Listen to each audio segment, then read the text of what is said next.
सीतापुर नाम के एक गांव में कनिका, अनिका और राधिका नाम की 3 बहनें साथ में रहा करती थीं।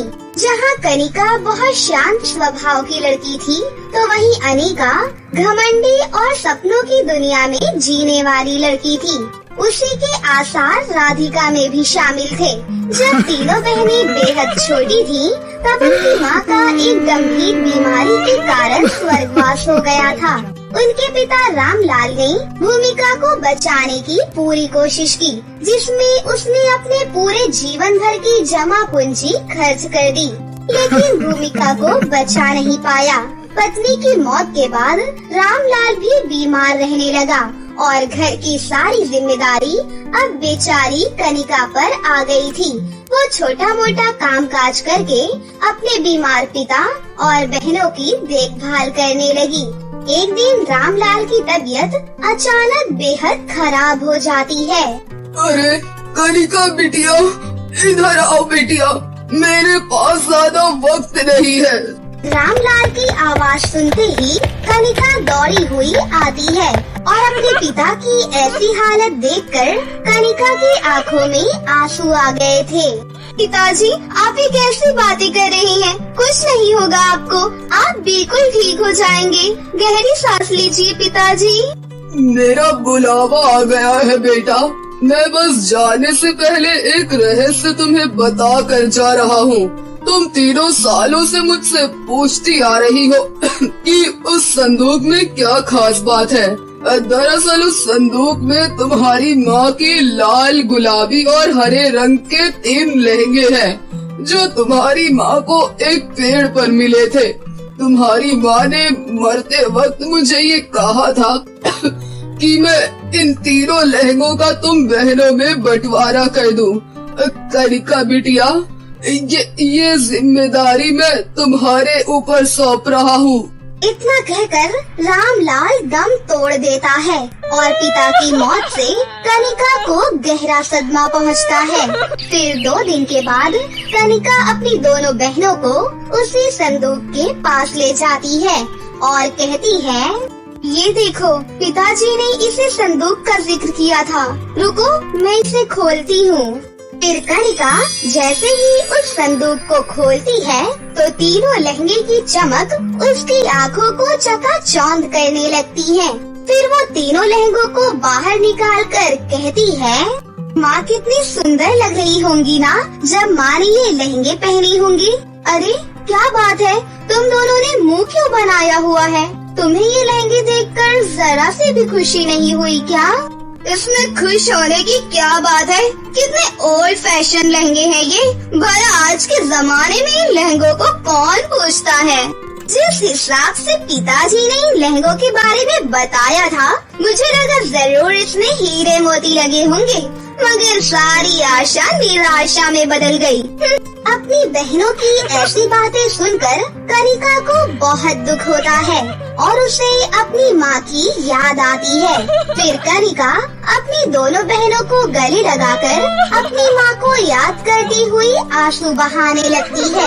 जैसे ही उसके आंसू की एक बूंद उन लहंगों पर पड़ती है, तभी वहाँ एक तेज चमकदार रोशनी घर को रोशन करती हुई तीनों लहंगों में समा जाती है। इसके साथ तीनों लहंगे सोने, चांदी और हीरे के लहंगों में बदल जाते हैं और एक आवाज पूरे घर में गूंज उठती है। कनिका, मेरी बच्ची। माँ, ये तो आपकी आवाज है ना? तीनों बहनों के सामने उनकी माँ आ जाती है। हाँ बेटी, ये मैं ही हूँ। अब से ये लहंगे साधारण लहंगे नहीं है। ये तीनों लहंगे अब जादुई सोने, चांदी और हीरे के लहंगे में बदल गए हैं। जब भी तुम्हें धन की जरूरत होगी, ये जादुई लहंगे तुम्हारी मदद करेंगे। चलो बेटा, अब मैं चलती हूँ। इतना बोलकर कनिका की माँ भूमिका वहाँ से गायब हो जाती है और यहाँ जादुई लहंगे के बारे में सुनकर कनिका की दोनों बहनों के अंदर लालच आ जाता है और वो दोनों झट से 2 लहंगों को लेकर कहती हैं, क्योंकि मैं सबसे सुंदर हूँ, तो ये सुनहरा सोने का लहंगा मेरा हुआ। और ये हीरे वाला लहंगा मेरा, क्योंकि मैं हीरे की तरह चमकती हूँ। और ये चांदी वाला लहंगा तुम रखो कनिका, ये तुम पर ही अच्छा लगेगा। फिर वो दोनों बहनें अपना अपना लहंगा पहने शीशे के सामने खड़े होकर कहती हैं, हीरे तो एकदम शीशे की जैसे चमक रही हैं, लेकिन मेरा रूप अभी भी गहरा है, कुछ तो कमी है। कहने के बिना अच्छा नहीं लग रहा, क्यों न हम जादुई लहंगे से कुछ मांग कर देखें, इससे हमें लहंगे के जादू के बारे में भी पता चल जाएगा। हाँ बिल्कुल सही कहा, चलो मांग कर देखते हैं। हे मेरे जादुई सोने के लहंगे, मुझे जल्दी से सोने के हार दे दो। हे मेरे जादुई हीरे के लहंगे, मुझे हीरे का हार और सर का ताज दे दो। इतना कहते ही सोने का लहंगा अनिका को ढेर सारे सोने के हार देता है और हीरे का जादुई लहंगा राधिका को ढेर सारे हीरों का हार और सर का ताज देता है। फिर दोनों हार और ताज पहनती हैं और बहुत खुश होती हैं। वहीं पीछे खड़ी कनिका उन दोनों को देख रही थी। ये देखकर अनिका कहती है, कनिका, हमारे लहंगों को ऐसे घूर घूर कर क्यों देख रही हो? लगता है तुम अपने जादुई चांदी के लहंगे से खुश नहीं हो। ऐसा नहीं है, मैं अपने जादुई लहंगे को पाकर बहुत खुश हूँ, मगर इसलिए नहीं कि ये जादुई है, बल्कि इसलिए कि ये मेरी माँ की आखिरी निशानी है। फिर अगले दिन उनके दरवाजे पर एक बूढ़ी औरत आती है। अरे कोई है घर में? मुझ भूखी को खाना खिला दो। उसकी आवाज सुनकर तीनों बहनें घर से बाहर आती हैं। तभी अनिका बोली, अरे ओ बुढ़िया, यहाँ क्या भंडारा बट रहा है? चली आई भीख मांगने, चल निकल यहाँ से। अरे तुम ऐसा क्यों कह रही हो? भूखे का पेट भरना पुण्य का काम होता है, और फिर हमारे पास 3 जादुई लहंगे हैं। मैं तो कहती हूँ तुम दोनों भी सभी की मदद करो। कनिका, हम अपने जादुई लहंगों का इस्तेमाल सिर्फ अपने शौक को पूरा करने के लिए करेंगे। तुम्हें दानी बनने का इतना ही शौक है तो बनो। इतना कहकर वो दोनों वहाँ से चली जाती हैं। अम्मा जी, कोई बात नहीं, आप यहीं पर ठहरिए। उसके बाद कनिका अपना जादुई चांदी का लहंगा लेकर बाहर आती है। बेटा, ये क्या? मुझे लगा था कि तुम मेरे लिए खाना लेने गई हो। अम्मा जी, ये जादुई लहंगा है। हे मेरे जादुई लहंगे, जरा अपना जादू दिखा। फिर जादुई लहंगे में से एक चमक आती है और वहाँ पर ढेर सारे चांदी के सिक्के आ जाते हैं। इन सारे सिक्कों को आप रख लीजिए अम्मा जी, ये आपके बहुत काम आएंगे। वो बूढ़ी अम्मा ये देखकर बहुत खुश हो जाती हैं और वो सारे चांदी के सिक्के लेकर वहाँ से चली जाती हैं। ऐसे ही समय गुजरता जा रहा था। एक तरफ अनिका और राधिका अपने अपने जादुई लहंगे से अपने सारे शौक पूरे कर रही थी और वहीं कनिका गरीबों की मदद कर रही थी। एक दिन जगधीर और चंद्रभान उनके यहाँ आते हैं। अरे वाह, क्या बात है, आज इतनी सुबह हमारे यहाँ क्या लेने आए हैं? जगधीर चाचा, चंद्रभान चाचा, कोई खास काम था क्या? मुझे बुला लिया होता। अरे बिटिया, पूरे गांव में खबर फैली है कि तुम तीनों के पास जादुई लहंगा है। कल हमारे गांव में गरीब लड़कियों की सम्मेलन शादी है। सारा बंदोबस्त तो हो गया है। अगर तुम लहंगों का भार उठा लेती तो भला हो जाता बेटा। आप चिंता मत करिए चाचा, सब कुछ हो जाएगा। शुक्रिया बेटा। अच्छा ठीक है, अब हम चलते हैं। उसके बाद वो दोनों वहाँ से चले जाते हैं। उनके जाते ही दोनों बहनें कनिका पर बरसने लगी। अरे तुमने इन भिखारियों की जिम्मेदारी उठा रखी है क्या? अगर तुम्हें दयावान बनने का इतना ही शौक है तो जादुई लहंगा उन्हें दान में क्यों नहीं दे देती? मैं ऐसा नहीं कर सकती क्योंकि ये लहंगा माँ की आखिरी निशानी है और मैं इससे गरीबों की मदद करूँगी, भले ही तुम दोनों मेरा साथ दो या ना दो। फिर कनिका घर में जाकर अपने जादुई लहंगे से कहती है, हे मेरे जादुई लहंगे, आज मुझे तुम्हारी बहुत जरूरत है। मुझे चांदी के इतने सिक्के दो कि मैं उन लड़कियों को शादी का जोड़ा तोहफे में दे सकूं। कनिका की इतना कहते ही लहंगा सोने चांदी के सिक्के और हीरे बरसाता है। उतने में उसकी दोनों बहनें वहाँ पर रोते हुए आकर कहती हैं, कनिका दीदी, अब हम क्या करें? हमारा जादुई लहंगा अब जादू ही नहीं रहा। अब हम अपने शौक कैसे पूरे करेंगे?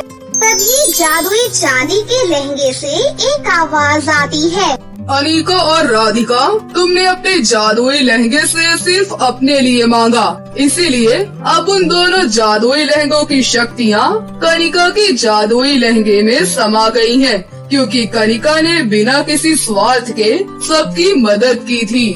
जादुई चांदी के लहंगे की बात सुनकर दोनों बहनों को अपने किए पर बहुत पछतावा होता है और वो दोनों रोते हुए अपनी बहन से माफी मांगती हैं। लेकिन कनिका अपनी दोनों बहनों को माफ कर देती है। उस दिन के बाद से तीनों बहनें जादुई चांदी के लहंगे के साथ हंसी खुशी से रहने लगती हैं। एक बार की बात है, दिल्ली शहर में सिमरन नाम की एक लड़की रहती थी। उसके परिवार में केवल उसके माता पिता ही थे। सिमरन दिखने में बहुत ही खूबसूरत थी। उसने बहुत सारे ब्यूटी कॉन्टेस्ट भी जीते हुए थे और उसके आसपास की सभी लड़कियां उसकी हमेशा तारीफ करती रहती थीं और वो सभी उसकी खूबसूरती का राज पूछती रहती थीं। ऐसे ही एक दिन सिमरन अपनी माँ के पास आती है और उनसे कहती है, माँ, मैं मुंबई में हो रहे एक बड़े ब्यूटी कॉन्टेस्ट में भाग लेना चाहती हूँ। मुझे पूरी उम्मीद है कि मैं उसमें जरूर जीत जाऊंगी। हाँ हाँ बेटा, क्यों नहीं, जरूर, तुम जरूर जाना और जीत कर ही आना। हम सब तुम्हारे साथ हैं। तो बताओ, कब जाना है तुम्हें? वैसे तो कॉन्टेस्ट परसों है, लेकिन मुझे ब्यूटी कॉन्टेस्ट के लिए कुछ ड्रेसेस और एक लहंगा खरीदना है, इसलिए मैं कल ही निकल जाऊंगी माँ। और फिर अगले ही दिन सुबह होने पर सिमरन अपने पिता के साथ सारा सामान गाड़ी में रखती है और अपनी माँ का आशीर्वाद लेकर उन्हें अलविदा कहती है। बाय बाय माँ, ब्यूटी कॉन्टेस्ट जीत कर ही आऊंगी। हाँ बेटा, अपना अच्छे से ख्याल रखना और जीत कर ही आना। सिमरन इतना कहकर गाड़ी में जाकर बैठ जाती है और अपनी माँ को बाय कहते हुए वहाँ से चली जाती है। सिमरन को शहर तक पहुँचते पहुँचते रात हो जाती है। तभी सिमरन की गाड़ी एक घने काले जंगल में खराब हो जाती है। तभी सिमरन के पिता बाहर निकलकर कार को चेक करते हैं। फिर सिमरन अपने पिता से कहती है, अरे पिताजी, क्या हुआ? ये कार रुक क्यों गई?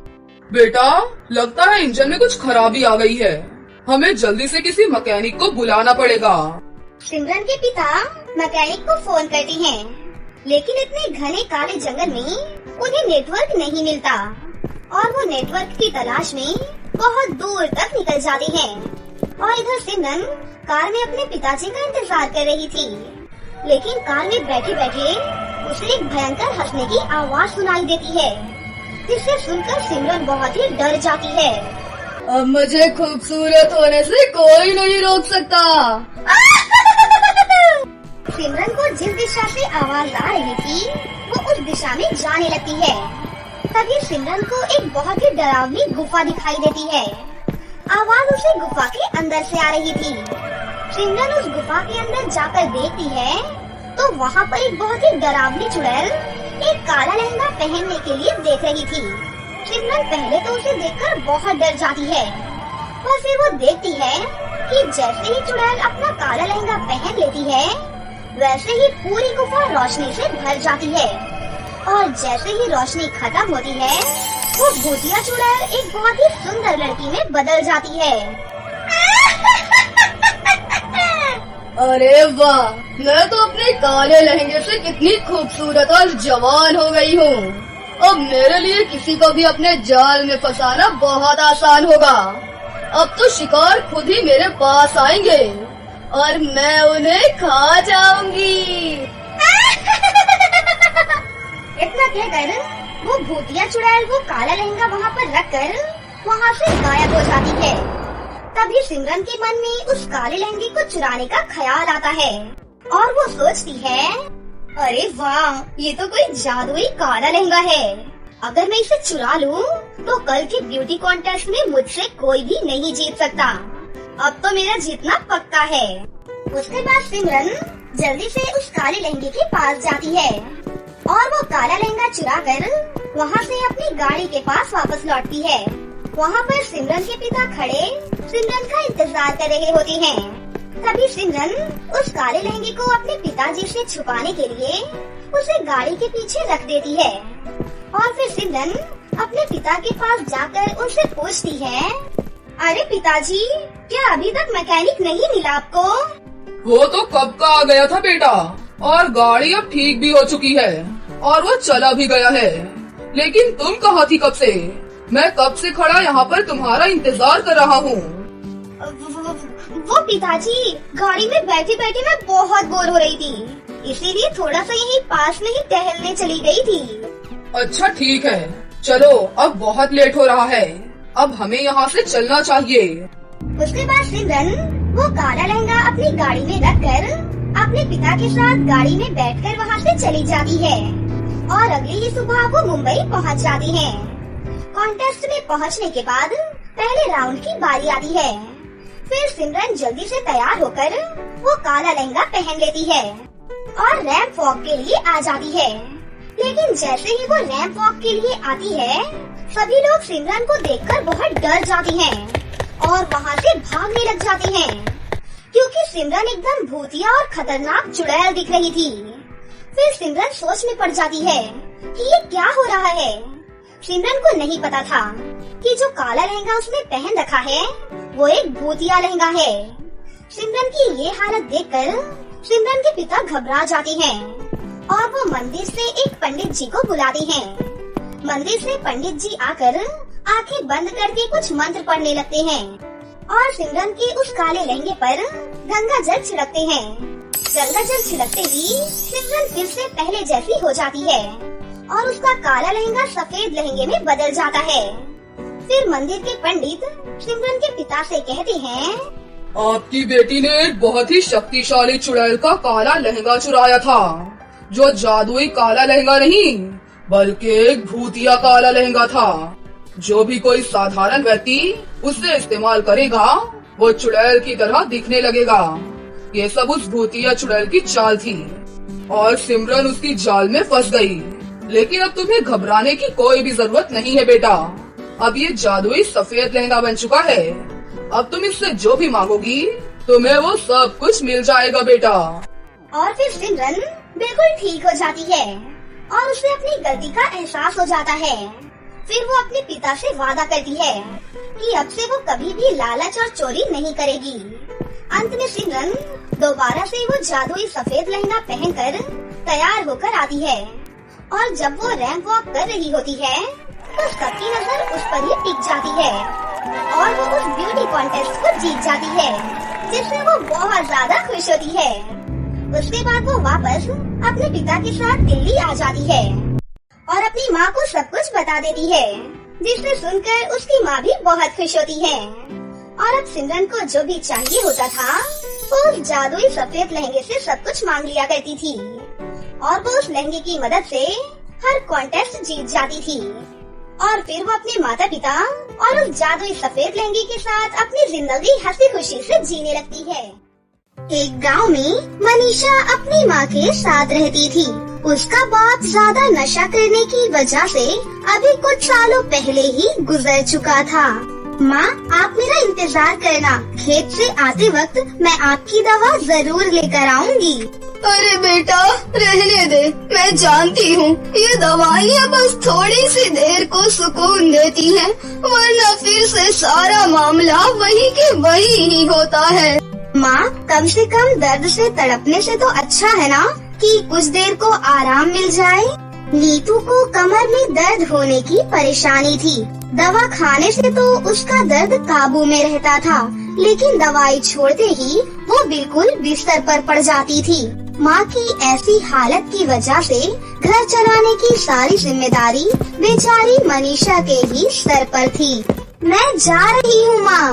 ऐसे बोलकर मनीषा अपने काम पर निकल गई। वो अपने गांव के एक अमीर साहूकार के बगीचे में काम करने जाया करती थी। अभी वो जा ही रही थी कि तभी रास्ते में उसे एक झाड़ी में फंसी हुई छोटी सी चिड़िया दिखाई दी।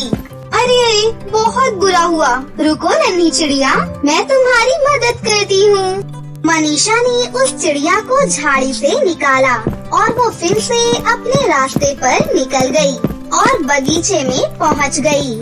अरे वाह, इस बार तो मालकिन मेरे काम से बहुत ही ज्यादा खुश हो जाएंगी। जरा इन लाल लाल रसीले सेबों को तो देखो, कितने ज्यादा सेब उगे हैं इस बार। ऐसे बोलकर मनीषा सभी पेड़ों पर पानी डालने लगी। उस बगीचे में ढेर सारे सेब के पेड़ लगे हुए थे। अभी मनीषा पानी डाल ही रही थी कि तभी उसकी मालकिन वहाँ पर आ गई। सब अच्छे से तो चल रहा है ना? हाँ मालकिन, आप खुद ही देख लीजिए कितने ज्यादा बड़े और लाल सेब उगे हैं। इस बार मैंने बहुत मेहनत। हाँ बस कर, ये सब तेरी मेहनत का नहीं, हमारी अच्छी किस्मत का नतीजा है, समझी? तुझे महाना तनख्वाह तो मैं पहले जितना ही दूंगी। अरे लेकिन नहीं, मैं तो गलत कह रही हूँ।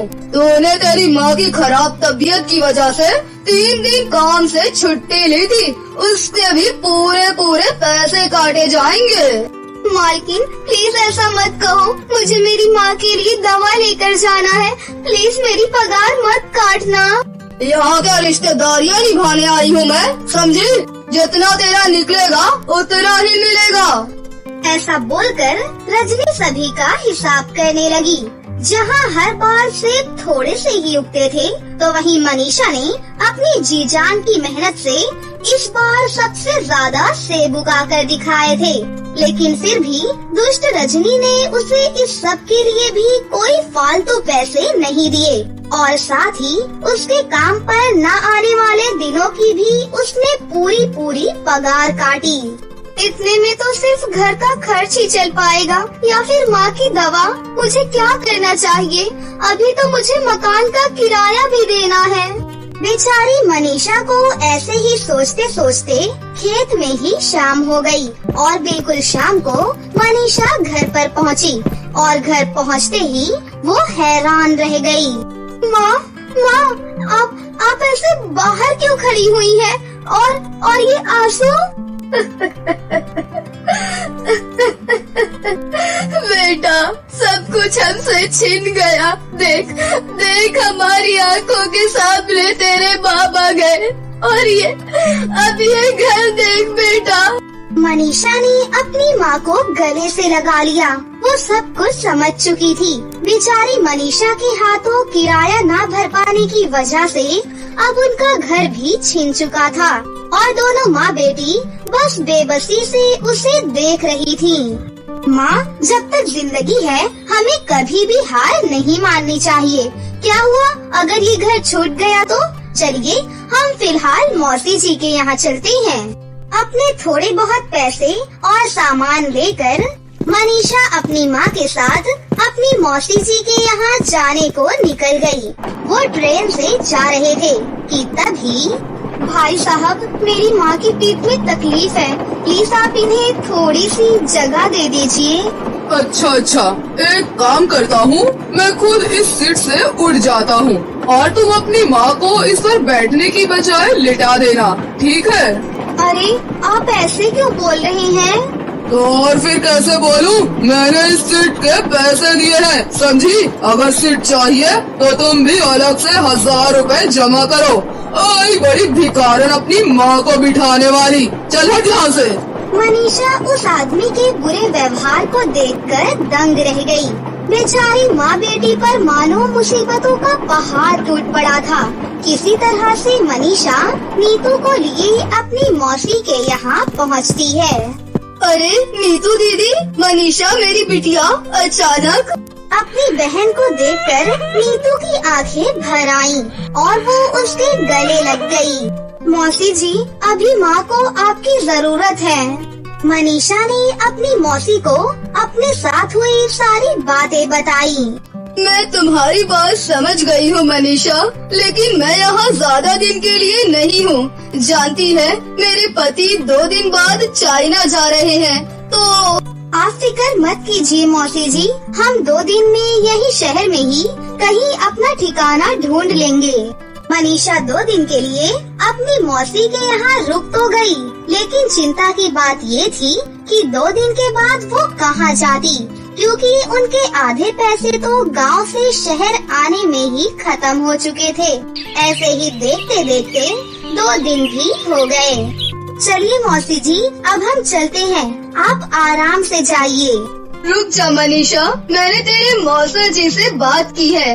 इस इतने बड़े शहर में तू कहाँ भटकेगी बेटा? आप परेशान मत होइए मौसी जी, मैं अपनी माँ को लेकर कहीं न कहीं रहने का इंतजाम कर ही लूंगी। वैसे भी हम आपके ऊपर बोझ नहीं बनना चाहते हैं। आपने 2 दिन हमें अपने घर में रखा, उसके लिए आपका बहुत बहुत शुक्रिया। ऐसे बोलकर मनीषा अपनी माँ के साथ बाहर आ गई और वो दोनों बस दर दर भटकने लगी।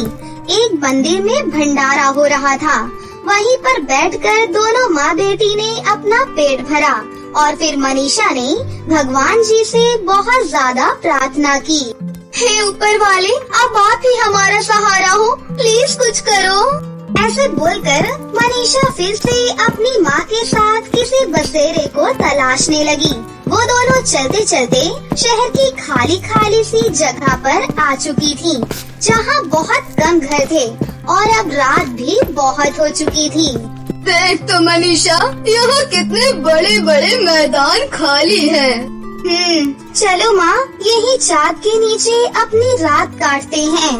दोनों बेबस माँ बेटी वही मैदान में ही बैठ गई और चाँद की रोशनी को देखने लगी। अभी वो बस चाँद को देख ही रही थी कि तभी मनीषा को ऐसे महसूस हुआ जैसे कि किसी ने उसके हाथ को छुआ हो। ये क्या था? मनीषा ने अपने हाथ को उठाकर देखा तो उस पर बिल्कुल एक छोटी सी लाल रंग की तितली जैसे पंखों वाली परी बैठी हुई थी। ये तो कैसी हो मनीषा? हाँ, तुम्हें मेरा नाम कैसे मालूम है? मैं तुम्हारे बारे में सब कुछ जानती हूँ, क्योंकि मैं लोगों का मन पढ़ सकती हूँ। तुम बहुत ही दर्दों से जूझ रही हो, इसीलिए मैं तुम्हारी मदद करने आई हूँ। मेरी मदद? हाँ, मदद। जानती हो, मेरी जैसी परियां इस दुनिया में जगह जगह मौजूद है, लेकिन हम सिर्फ उन्हें ही दिखाई देते हैं जिन्हें हम खुद को दिखाना चाहते हैं। समझी? समझ गई। ये तो कुछ कुछ परियों की कहानी जैसा है। अगर तुम सच में एक परी हो तो प्लीज मेरी मदद करो। मैं वही तो करने आई हूँ, लेकिन मैं शुरुआत कहाँ से करूँ? परी चारों तरफ देखने लगी, तभी उसे मनीषा के बस्ते में एक लाल सा सेब दिखाई दिया। हाँ, ये सेब। ऐसे बोलकर परी ने उस सेब पर मंत्र पढ़ना शुरू कर दिया। वो जैसे जैसे मंत्र पढ़ती, वैसे ही देखते वहाँ एक सुनहरी रोशनी सी जगमगाई। वहाँ एक सेब से बना बड़ा सा घर नजर आया, जिसमें खिड़की दरवाजे खुले हुए थे और उसमें उनकी जरूरत का सारा सामान मौजूद था। और वो कोई मामूली घर नहीं, बल्कि जादुई था। अरे वाह, तुम्हारा बहुत बहुत शुक्रिया नन्ही परी। अभी तो ये जादू शुरू हुआ है, ये देखो। ऐसे बोलकर उस परी ने मनीषा के आसपास की जगह को बड़े ही सुंदर से मैदान में बदल दिया। अरे वाह, तुम्हें पसंद आया? मुझे खुशी हुई। जानती हो मैं क्यों तुम्हारी इतनी मदद कर रही हूँ? नहीं, तुम्हें याद है वो चिड़िया जिसे तुमने बचाया था? वो मैं ही थी। बस उसी मदद का शुक्रिया अदा करने के लिए मैंने ये सब किया। जानती हो, इस घर में और भी बहुत से जादू हैं, जो तुम्हें धीरे धीरे पता चलेंगे। चलो अब मैं चलती हूँ, बाय बाय। ऐसे बोलकर वो परी वहाँ से गायब हो गई। मनीषा और उसकी माँ अपने अनोखे से घर को निहार रही थी। अब उनके दिन बदल चुके थे और मनीषा की मेहनत और यकीन की जीत हो चुकी थी। उस दिन के बाद से मनीषा अपनी माँ के साथ हंसी खुशी से जादुई सेठ के घर में रहने लगती है। तो दोस्तों, कैसी लगी आपको हमारी ये कहानी? अगर आपको हमारी कहानी अच्छी लगी हो तो इसे जरूर लाइक करें, साथ ही हमारे चैनल को सब्सक्राइब भी कर लें और बेल आइकन को दबाना ना भूलें। मिलते हैं अगली वीडियो में। धन्यवाद।